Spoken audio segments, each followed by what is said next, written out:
Mesilat Yesharim, leçon 7. Veine, on termine la Hagdama de Ramchal. Veine, il dit le Ramchal, d'après la Braïta de Rabbi Pinchas Ben Yair, comme on a dit, Torah, Mivalida, Zehirut, Zehira, Zeru, Mivede Zeri, tout de suite. Alpia Braïta Zot, Iskamti Lecha Bechiburi. Il dit à travers cette Braïta, l'enseignement, je vais composer mon livre. On va avancer d'une étape à l'autre. Torah, Zehirut, Zerizut, Nikiyut, et ainsi de suite. Les lamed, les atzmi ou les azkir, les achirim. Il dit avec ça, je vais apprendre pour moi. Regardez la hanava du Ramchal. Il ne parle pas pour les autres. Il dit d'abord, j'apprends pour moi. Et aussi pour rappeler aux autres. Regardez le mot. Il dit j'apprends pour moi et je rappelle aux autres. Disant que moi j'apprends parce que je ne connais pas. Mais vous connaissez. Alors juste je vous rappelle. Comme ce qu'il a dit au début d'Agdama. Qu'en vérité, tout ce qui est écrit ici, tout le monde sait tout. Seulement, je vous rappelle. Alors il dit, mais moi, dans l'humilité, je ne sais pas. Donc il dit, les lamed, les atzmi, d'apprendre pour moi, ou les hazkir, les akhirim, et de rappeler aux autres. Tenae ha'avoda, les conditions du travail. Kaviachol, un homme il rentre dans une boîte pour travailler. Alors il dit, voilà, monsieur, vous voulez travailler chez nous? Oui. Première question que lui il pose, il dit, combien on gagne? Top. Première question que l'employé demande, combien il gagne? C'est tout ce qu'il veut savoir. Après, le patron dit, ok, tu veux gagner tant, mais il y a des responsabilités. C'est quoi? À quelle heure tu rentres? À quelle heure tu pars? À quelle heure tu as le lunch? Qu'est-ce que tu fais? Qu'est-ce que tu dois faire? C'est quoi ta accountability de la chose? C'est quoi que tes responsabilités que tu dois faire? Il dit pareil. Dans ce bas monde, on a des tnae à avoda. On est venu, tu respires, tu manges, tu peux marcher. Bon, tout ça, c'est ce que Hachem te donne. En contrepartie, il y a une condition. Ce qu'on appelle les conditions du travail. Toutes les midotes que l'on doit avoir sont les tnae havoda. Ce sont les conditions du travail divin de Kadosh Baruch Hu. Hashlem ale madrogotehem, pour arriver à la madriga. Ve'evae bechol echad mehem inyana vechalaka voprata. Maintenant, c'est pas dans chaque condition, si vous avez fait des contrats, alors il y a la première chose, arriver à l'heure. Après, annexe numéro 1. Qu'est-ce que ça veut dire être à l'heure? Alors vous avez le droit à 10 minutes de retard. Qu'est-ce que ça veut dire partir? Vous avez le droit de partir 5 minutes. C'est pas... Ça veut dire que chaque chose, il a 1, 2, 3. Alors c'est quoi Zehirut? Faire attention. Comment? Alors il y a des détails. Il faut apprendre. Les annexes 1, annexe 2, annexe 3. Il faut bien comprendre toutes les conditions du travail. Aderech, toto. Ou même afsilo. Quoi? D'abord, il y a deux choses qu'il faut savoir. Pour pouvoir apprendre quelque chose, il faut comprendre l'importance, l'acquisition et la perte. Exemple, un enfant, on raconte qu'il y avait une fois une histoire, qu'il y avait un rave, il est venu nous voir un élève, et il lui a dit, Rabbi, mon fils il fait pas Shabbat. Le rave il lui a dit, je sais, depuis que ton fils il avait 3 ans, je savais qu'il n'allait pas être Shomer Shabbat. Alors le rave, le père, il a dit, qu'est-ce que tu as vu chez un enfant de 3 ans? Comment tu as pu comprendre qu'un enfant à 3 ans il ne serait pas Shomer Shabbat? Il dit, non. C'est pas chez ton fils que je l'ai vu, c'est chez toi. Il dit comment? Il dit un jour, tu m'as invité à la maison. Tu te rappelles? Oui, Rabbi, je me rappelle, il y a 30 ans. Il dit oui, Chazak Obaot, tu as une bonne mémoire. Il dit ton fils, il joue au ballon Shabbat. Et à un moment, il joue au ballon, bang, bang, bang. Et avec le ballon, il a éteint la lumière. Alors, tu m'as dit, chérie, il a éteint la lumière. Tu dis, ah, il est petit le pauvre. Laisse-le tranquille, c'est pas grave. Shabbat. Eh, mais tu avais raison. Un enfant, il éteint la lumière Shabbat, il n'est pas chayav. Et l'enfant, il a continué au ballon, bang, bang, bang. Et 2 secondes après, il a cassé le lustre. Et là, tu lui as mis une raclée torride. Moralité. Shabbat, tu peux jouer. Mais le lustre, tu ne joues pas. Et dit le même enfant de 3 ans, avec quoi il a éteint la lumière de Shabbat? Si la Torah, elle a exempté du Shabbat, la Torah, elle a aussi exempté de casser le lustre. Maintenant, toi, dans ta tête, le Shabbat, c'est pas grave. Mais le lustre, lui, il est grave. Ça veut dire que quoi? Que la personne, elle doit avoir. Dans chaque chose, qu'est-ce qu'il y a? Il faut comprendre les choses. Si on ne comprend pas la rareté, si on ne comprend pas qu'est-ce qui est important, alors on ne peut pas le perdre. Exemple, un jour, un homme, il est venu chez moi. Il me dit, Rabbi Krimizi, je dois partir à Miami. J'ai une enveloppe. Est-ce que je peux vous la laisser chez vous? Moi, je regarde. Moi, je ne garde rien à personne chez moi. Chez moi, la maison, c'est toujours ouvert. C'est une pagaille chez moi, la maison. Ça rentre, ça sort, les garçons, les filles, les copains des garçons. Moi, je peux rien te garantir. Seulement, tu veux le mettre chez moi, tu mets l'enveloppe, mais je prends aucune responsabilité. Et voilà, ça me suffit. Vous êtes à la maison, vous êtes en vacances, je dis, moi, je reste à la maison. Top, il est parti à Miami 3 semaines. Au retour, il vient, il me dit, voilà mon enveloppe, tu l'as déposée, elle est là-bas. Vous savez, Rav, il y avait $1 million dans l'enveloppe. Je dis, quoi? Il a ouvert l'enveloppe, des billets de 1000, $1 million, en cash, dans son enveloppe. Je dis, mais tu es malade. Il m'a dit, si je vous avais dit qu'il y avait $1 million, vous n'aurez pas dormi la nuit. Mais je savais que vous allez faire attention de toute façon. Alors, je vous ai rien dit. Mais maintenant, ça veut dire que quoi? La chose, pour pouvoir vraiment faire attention, il faut dire les choses à quelqu'un. Un homme, et tu lui donnes une enveloppe, tu lui dis, tu sais quoi? Tu lui dis pas. Il peut la perdre, tu sais, dedans, il y a $1 million. Il va faire excessivement attention. Il dit le Ramchal, dans chaque chose, il faut savoir comment l'acquérir, et 2, comment ne pas la perdre. Chaque chose, il faut apprendre. Une mida, Ahavat Hashem, comment on acquiert Ahavat Hashem, et maintenant aussi, comment ne pas la perdre Ahavat Hashem. Donc, dans chaque mida qu'on va apprendre, on va apprendre 2 choses. Numéro 1, comment acquérir la chose, et numéro 2, comment pas perdre la chose. On raconte toujours une histoire que Rabbi Yaakov Galinsky, ça, il faut apprendre à vos enfants cette histoire. Il y avait un jour un père, il disait à son fils que la Torah, elle est plus chère, elle a plus de valeur que tout l'argent du monde. David Amelech, il a écrit Tov Torah picha, mais alfeza vachasef. David Amelech, il a écrit que la Torah, elle est plus chère que toutes les plus belles pierres précieuses du monde et que tous les diamants du monde. Alors, un jour, un enfant, il a appris un daf de Gemara. Il était content de A à Z, il connaissait Rashi Tosfot. Alors, il était très content du daf de Gemara, il s'est fait interroger, il jubilait de joie. Alors, il passe par le marchand de bonbons, et il prend un gros bonbon. Et là, il va prendre le grand bonbon, le gars lui dit, combien je te dois? Alors, il dit, regarde, tu me dois 1 euro. Il dit, regarde, on va faire un deal. Je te récite un Dvar Torah, et je prends le bonbon. Le gars, il dit, écoute, mon fils, les Dvar Torah, c'est bien pour la synagogue, mais ici, il faut payer. Tu payes pas, t'as pas le bonbon. L'enfant, il pose, il rentre à la maison, il dit, papa, j'étudie plus la Torah. Il dit, pourquoi, mon fils? Il dit, papa, tu m'as menti. Tu m'as dit que la Torah, c'est mieux que les plus grands des diamants. Il dit, regarde, papa, un petit bonbon au chocolat. Je lui ai demandé que je lui récite un daf de Gemara. Il ne voulait pas me donner un bonbon. Si un bonbon, un daf ne vaut pas un bonbon, alors c'est tout ce que tu m'as raconté, des mensonges. Top. Le papa, il dit à sa femme, chérie, viens ici. Il dit, donne-moi ta bague, s'il te plaît. Le mari donne la femme dans la bague. Il va prendre la bague, va chez le même marchand de bonbons. Demande-lui combien tu donnes avec cette bague. Top. L'enfant, il va. Il dit, monsieur, j'ai une bague en diamant. Combien vous me donnez de bonbons? Le gars, il dit, $100. Top. L'enfant, il revient à la maison. Il dit, papa, il est prêt à me donner $100. Il dit, ok, $100. C'est une vraie histoire. Top. Il dit, regarde, là-bas, il y a un marchand de prêt sur gage. Va le voir là-bas. Demande-lui combien il te donne pour la bague. L'enfant, il va là-bas. Il regarde. Il dit, voilà, mon père, il m'a demandé combien vous me donnez. Et il regarde. Il fait $2000. Top. Il revient, $2000. Il dit, voilà, maintenant, regarde, là en haut, il y a un diamantaire. Va le voir. Enfin, il rentre là-bas, quand le diamantaire, il s'assoit, il prend une loupe, il pèse, il dit, regarde mon fils, cette bague, elle coûte très très très cher. De où tu l'as eu? Comment tu arrives? Il dit, monsieur, mon papa, il me demande combien elle coûte. Là, il regarde, c'est un 2 carats, S1, couleur bleue, SP, je sais pas quoi. Elle vaut dans les $7000, cette bague. $7000, ça vaut $7000. 1 carat. Ouais, S1, VVS. Top, là, cassé. Alors, ça vaut ça le prix. Beau, belle couleur. Top, il va à la maison. Il dit, papa, je comprends pas. Comment lui me donne $100, et lui me donne 2000, et lui me donne 7000. Il dit, Hacham, le marchand de bonbons, il connaît pas la valeur du diamant. Pour lui, c'est une pierre. Alors, il prend un risque. Alors, il donne $100.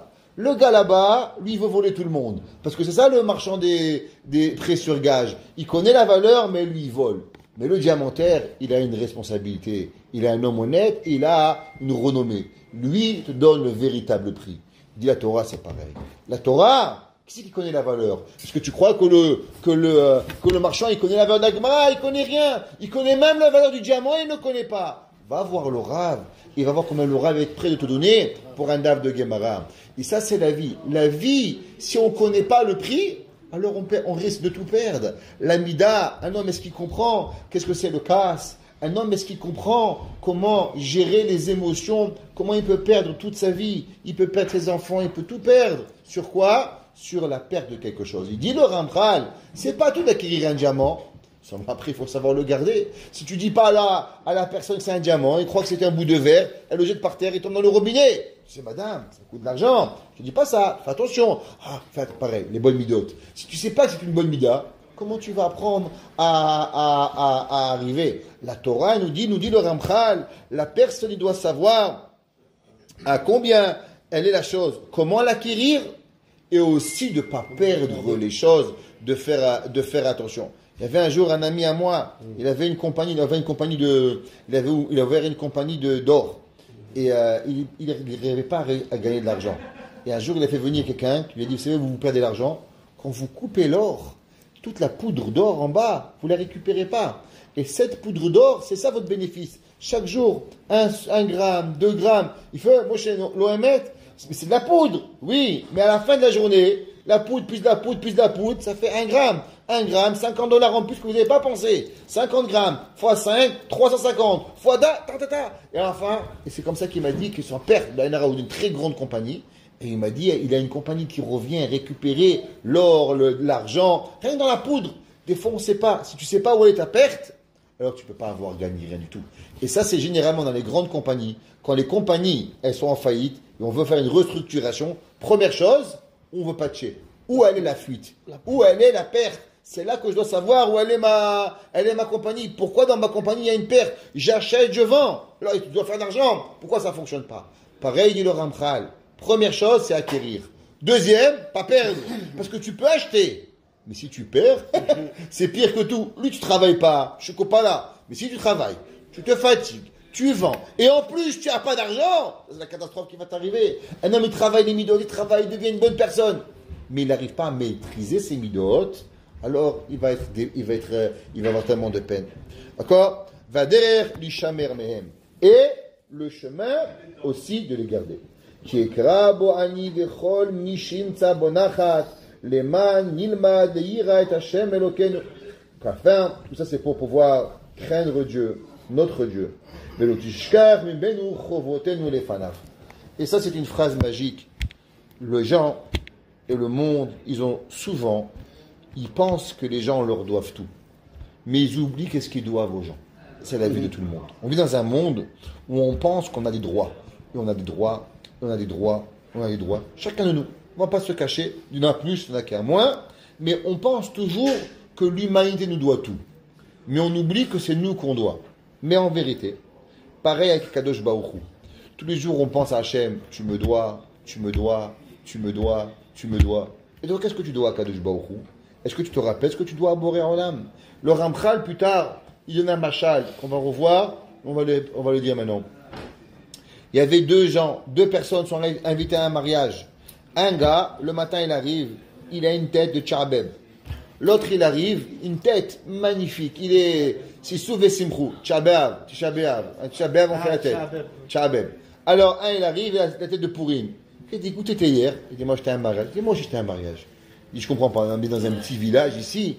Il n'y a pas 50 mariages. Dans quel mariage tu étais? Il dit, de Plony. Il dit, moi aussi, je suis là-bas. Mais moi, j'étais super content. Pourquoi toi, tu fais la tête?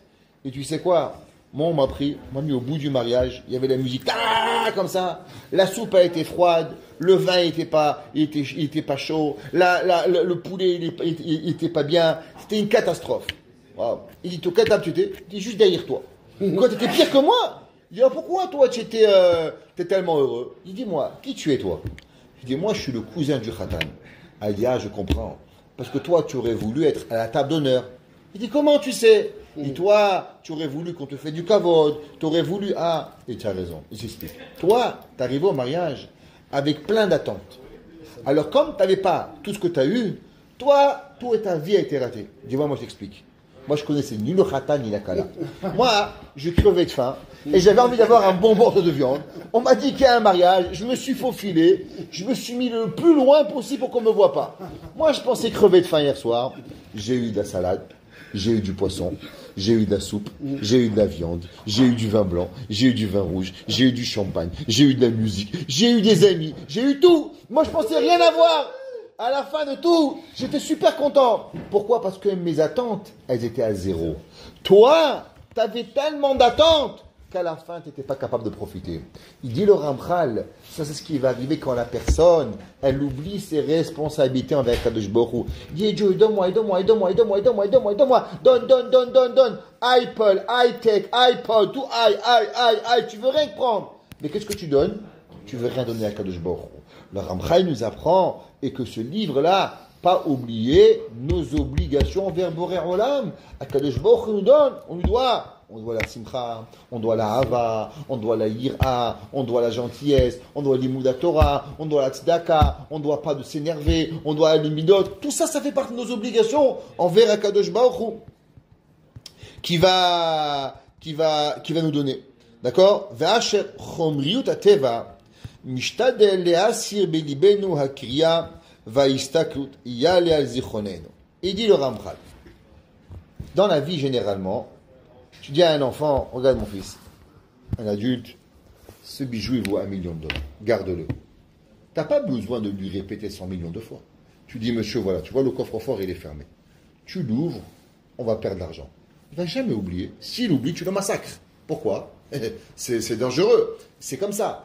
L'employé, il travaille à la caisse chez Maxi, il se rappelle, tu finis, tu fermes la caisse. Pourquoi? Parce que tu vas voler. C'est pas compliqué. Ça prend une fois pour qu'il comprenne qu'il ne va plus jamais oublier. C'est comme l'anniversaire de mariage de ta femme.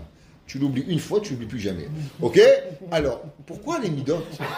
Pourquoi les midotes, on les oublie? On n'est pas bête. On n'est pas idiot. On se rappelle notre numéro de téléphone. On se rappelle notre numéro de carte de crédit. On se rappelle qu'on veut manger. On se rappelle qu'on veut boire. Alors, pourquoi on oublie tout ça? Il dit le Ramchal, il faut savoir qu'on a un combat perpétuel, Gufun Shama. La Neshama, elle veut se rappeler. Elle veut se rappeler Shaharit. Elle veut se rappeler Milcham. Elle veut se rappeler Ma'arif, elle veut se rappeler Kriyat Shema, elle veut se rappeler pas de Kaas, elle veut se rappeler Ahava, tout elle veut se rappeler. Le corps, à l'inverse. Le corps, il veut les plaisirs de la vie. Et tous les midotes, elles sont généralement à l'inverse de la volonté du corps. Donc on a entre nous une guerre permanente entre la sainteté, la Kedusha, ce qu'on appelle la Rouchaniout, la spiritualité, et la matérialité. Alors, automatiquement, c'est naturel que tu vas oublier. Si tu ne vas pas te rappeler tous les jours les midotes, eh bien, ton corps, il va oublier. C'est pas comme ton $1 million. Tu dis, monsieur, dans mon coffre-fort, il y a des millions, des pays de billets. Tu ouvres, on va me la voler. Jamais tu vas la fermer. Pourquoi? Ta femme, elle va jamais oublier de fermer le coffre-fort à la maison. Ta femme, elle va jamais oublier de fermer la porte de la maison. Pourquoi? Parce qu'elle sait qu'on risque notre vie si on ferme la porte de la maison. Oui ou non? Top. Maintenant, ta femme, t'as oublié, etc. Ah, j'ai oublié. Comment t'oublies? Comment tu oublies de faire telle chose? Comment tu oublies Charit, Mincha, Marif? Comment on oublie tout ça? La réponse, elle est simple. À cause que le matériel de la vie, il nous enlève notre volonté de vouloir être servi à Kadosh Baruch Hu. C'est une nature. Si on ne travaille pas, alors on ne peut pas. Alors comment on va se rappeler? Il dit le Ramchal, il y a une seule chose. Tous les jours, il faut se rappeler. C'est comme, c'est marqué la première halakha du Shulchan Aruch, qu'on doit voir devant nous, Shiviti Hashem, les Neglitamid. L'homme, il doit voir en permanence Hashem. Il y avait des tzadikim qui écrivaient devant eux. Mishtabro, il ramène, de prendre. Ils prenaient un papier et ils écrivaient devant eux, Yud, Ke, Vav, Ke, pour qu'ils voient Dieu devant eux en permanence. Pareil, les midot. Et il dit, Vahistaklut. Et quand tu vas percevoir les midot, alors l'homme, quand il va l'apercevoir, il va s'en rappeler. Si tu ne te rappelles pas, tu vas oublier. Ta femme, elle te dit, Shimon, amène de l'huile. Première chose, tu prends la montre, tu les mets de l'autre côté pour te rappeler. Pourquoi? Parce que au milieu du travail, tu as 10 employés, tu vas oublier la bouteille d'huile. C'est pas possible. Si tu fais pas tout de suite un rappel, où tu prends la cravate, tu fais un nœud, quelque chose, tu vas oublier la bouteille d'huile. J'ai pas envie d'avoir d'histoire avec ta femme, mais tu sais que maintenant, tu vas oublier. Il faut que tu fasses un rappel pour pas oublier la bouteille d'huile, ou les œufs, ou n'importe quoi. Pareil, les mitzvot. Il faut qu'elles soient en permanence devant toi, et qu'elles soient en rappel, pour ne pas perdre les bonnes midot de la personne. Vachem yeh besichlenu. Veishmor ragbenu milaket. Et dit le Ramchal. Tout ça, c'est bien. Hachem va nous aider de ne pas flancher. Ksil. Ksil, c'est un idiot. C'est ne pas devenir, ne pas perdre. Il dit, c'est quoi? Il dit le Ramchal, tout c'est bien. L'apprentissage, c'est bien. Mais il y a une seule chose qu'il ne faut jamais oublier. Siyata dishmaya. Comment? Aïe tefila. Combien un homme il doit prier d'avoir des bonnes midotes? Combien un homme il doit prier de se lever le matin? Combien un homme il doit se prier d'arriver à l'heure, Shabbat? J'avais un ami à moi, il était toujours en retard. Shabbat. Toujours, il arrivait à la dernière seconde. Il me dit, Rabbi, qu'est-ce que je peux faire? Je lui dis, est-ce que tu pries Hachem pour pouvoir arriver à l'heure? Il m'a dit non. Je lui dis, à partir de maintenant, prie toute la semaine que tu arrives à l'heure. Une semaine après, il est venu. Il m'a dit, Rabbi, je ne sais pas qu'est-ce qui s'est passé. 2 heures avant Shabbat, j'étais prêt. 2 heures. Pourquoi? Je ne priais pas d'arriver à l'heure. C'est naturel. L'homme, il doit prier Hachem. Tu veux réussir quelque chose? Demande. Tu fais Shemona Esrei, Hachem Akontaret, Akadosh Baruch Hu. Fais que je suis à l'heure à Shabbat. Fais que je ne m'énerve pas. Si on n'a pas Siyata Dishmaya, on peut connaître ce livre à l'endroit et à l'envers, on ne va jamais arriver. L'homme, il doit avoir Siyata Dishmaya, l'aide du ciel. Et il dit, Ve'Hachem yeh, Akadosh Baruch Hu soit avec nous. Ve'ishmor alenu milaked, il va nos pieds de pas tomber par terre. Parce que si on ne prie pas Hachem, on n'arrive pas. Ve'itkayem banu bakashot hameorer, ahuv le'Elohav. Et il va s'appliquer sur nous la demande du compositeur aimé de Dieu. C'est qui le compositeur? David Amelech dans Tehillim. Oreni Hashem darkecha. David Amelech, il dit, trace-moi mon chemin. Ahalech ba'amitecha. Et je veux aller dans le Emet. Pourquoi? Il y a des gens que toute leur vie, comme on a ramené dans le Drashot Haran, le Drashot Haran, il ramène et il dit qu'il y a des gens que toute leur vie, dans la dracha tête, là-bas, il ramène qu'il y a des gens, toute leur vie, ils vivent dans le monde du fantasme. Ils savent pas. Et ils pensent qu'ils sont dans le Emet, mais ils sont pas dans le Emet. Et David Amelech, il dit, trace-moi un chemin, mais un chemin qui est Emet, pas un chemin qui est faux. Je veux savoir, Béhémet, qu'est-ce que je dois avoir? On raconte du sabbat de Novardok. Ouais, quand il a commencé, la bête à Moussar, il pleurait à Kadosh Baruch Hu.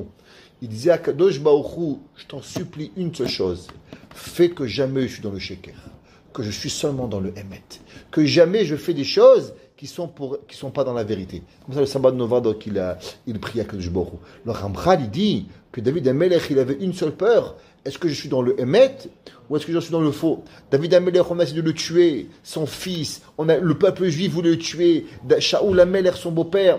David Amelech, il ne savait pas, est-ce que je suis fou, je suis normal? Des fois, on se pose la question, est-ce que c'est la vérité? Comme on en va à la yeshiva, Rabbi Ephraim m'a dit, peut-être on va vendre de la drogue, ce serait plus facile que d'ouvrir la yeshiva, on aura moins de problèmes, on va ouvrir, peut-être que ça va aller mieux. En rigolant, bien sûr. Je dis l'inverse, c'est là parce que c'est tellement vrai que les difficultés, elles nous arrivent. Mais David Amelech, il dit que l'homme, il doit prier Hachem, Oreni Hachem darkecha, ba'amitecha. Dans la vérité, Yahel levavi. Prends mon cœur et unifie mon cœur, lehir Hashemecha. Qu'est-ce que David Amelech, il a dit? David Amelech, il n'a pas dit, unifie mon cœur pour que je puisse capable d'aller à Miami faire du surf à Tahiti ou à Haïti ou je sais pas où là-bas ils vont faire du surf ou en Australie. David Amelech, il a dit, je veux mon cœur pour une seule chose. De quoi? Lehir Hashemecha. Tu dois avoir la crainte de Akadosh Baruch Hu. Amen, Ken Yehi Ratzon, que Kadosh Baruch Hu il fasse, qu'a été fait David Amelech, que ce qu'on va faire, non seulement on va apprendre comment faire, qu'on va garder et qu'on va aussi prier pour que Kadosh Baruch Hu nous donne Siyata Dishmaya pour avoir et arriver à ce que chacun de nous il a véritablement envie au plus profond de lui. Baruch Hana Leolam. Amen.